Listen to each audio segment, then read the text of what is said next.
All right, for this perspective exercise, we're going to practice doing windows and doors and also facade material, which is things like siding, wood, stone, etc.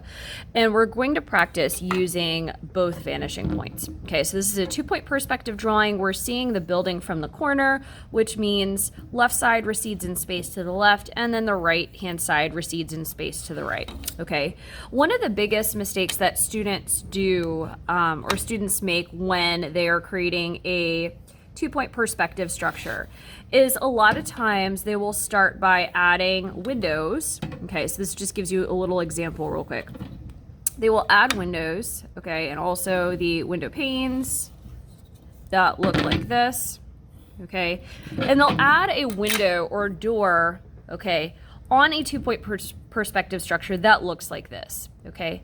This is incorrect. We're actually seeing this, this window from the front, and this building is at an angle. So see how it's wider here and it's thinner here towards this other vanishing point?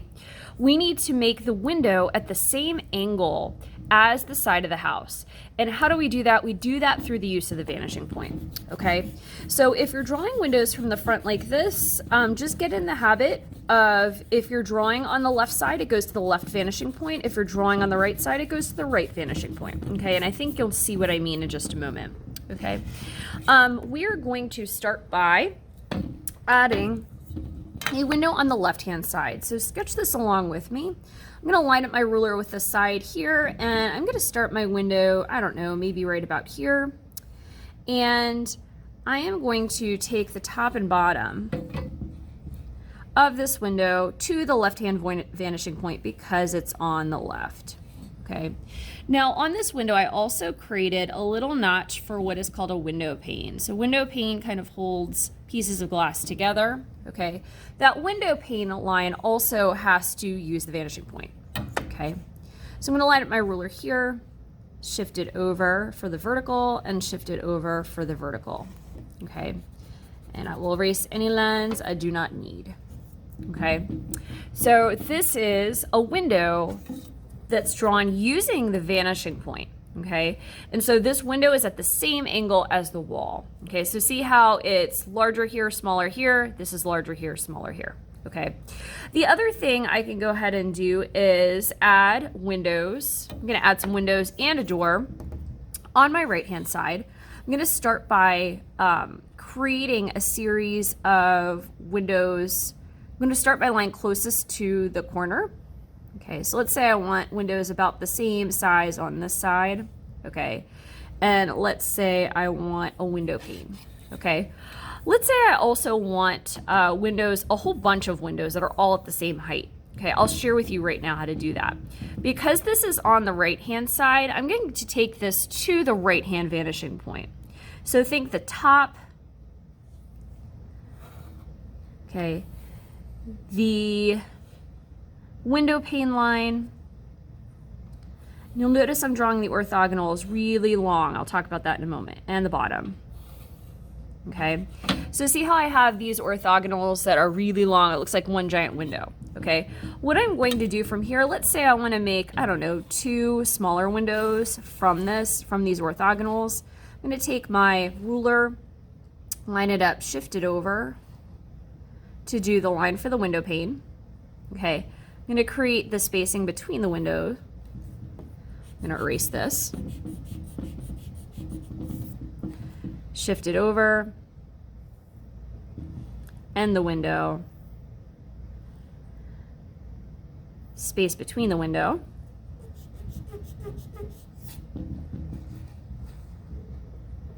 Another window pane. And the window. Okay. I actually lied. I did 3 windows. Okay, so see how I use those same orthogonals from the top and the bottom of the window, also the window pane. I connected it to the right-hand vanishing point because it's on the right-hand side. And then I just shifted my ruler over vertically, okay, to create the vertical window pane and also the space between the windows. This allows the windows to all be at the same height and all of those lines go to the vanishing point. Pretty cool. Last but not least, for my doorway, so I'm going to just share with you guys how to make a door. So the door typically starts at the bottom of the house, like so. So I am going to, this orthogonal is already created. I know it goes to the vanishing point. And I'm going to create this on the right side. So I'm going to line up my ruler with the corner of my building and create a vertical for my door. I don't have to take the bottom line to the vanishing point. It already goes to the vanishing point. So I just have to take the top to the vanishing point and then line up my ruler and cut it off. Okay, so that is my door. Okay.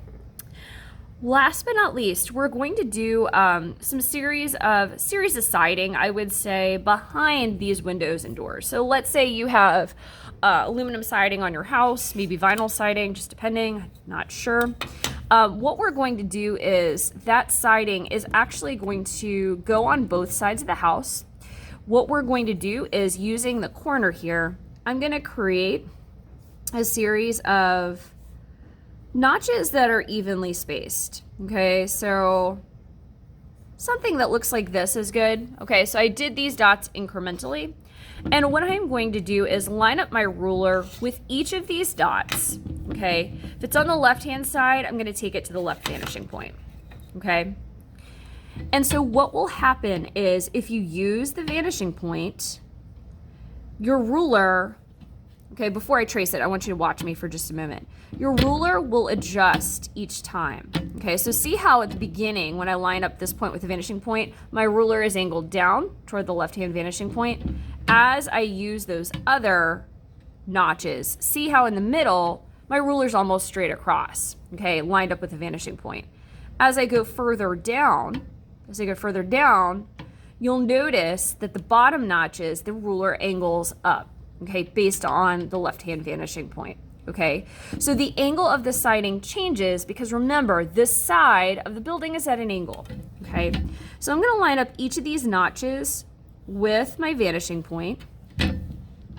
Second notch, lining it up with the vanishing point. I'm drawing the lines behind the window. Okay, so I'm not making it go through the window, I'm just making it go behind.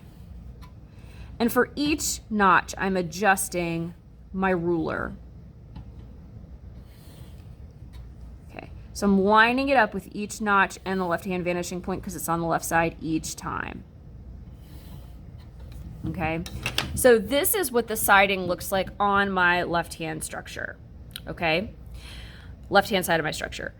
I'm going to do the same thing on the right, except the only difference is it goes to the right-hand vanishing point. All right, so I am going to, remember, really quick, watch me. Okay, if I am lining up this notch here, I'm always lining it up with the vanishing point. Notice at the beginning it angles downward. As I get towards the middle notches, look how it's almost, my ruler's almost straight across. As I get toward my bottom notches, see how my ruler angles up. All of the angles of the siding, okay, are based on the right-hand vanishing point, okay? Because remember, this side of the building is at an angle, okay? And so that vanishing point helps me get the siding at the correct angle. I am going to make my lines for my siding behind my windows.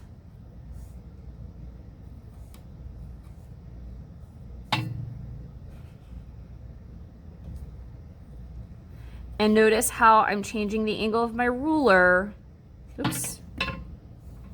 I just did that through my window. Changing the angle of my ruler each time based on the vanishing point.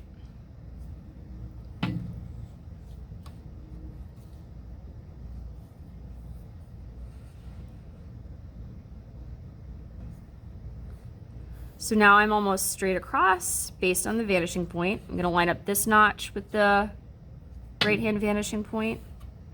My ruler is starting to angle upward.